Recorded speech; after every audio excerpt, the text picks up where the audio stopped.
دمہ کا آسان گھریلو علاج۔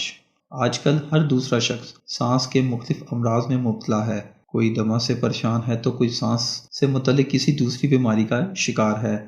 سانس سے متعلق تمام امراض سے نجات میں معاون ایک ایسا نسخہ بتایا جا رہا ہے جس کے استعمال کے صرف 15 دنوں میں کافی حد تک بہترین محسوس کریں گے۔ اس نسخہ کو بنانے کے لیے درج ذیل اجزاء درکار ہیں۔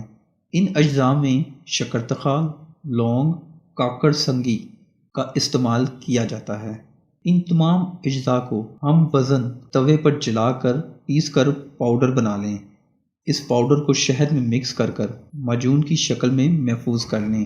صبح و شام ایک چائے کا چمچ استعمال کریں۔ انشاءاللہ سانس سے متعلق تمام بیماریوں میں کافی حد تک افاقہ ہوگا۔ ہمارے چینل کو لائک کریں، شیئر کریں، سبسکرائب کریں تاکہ ہماری آنے والی نئی ویڈیو آپ تک پہنچ سکے۔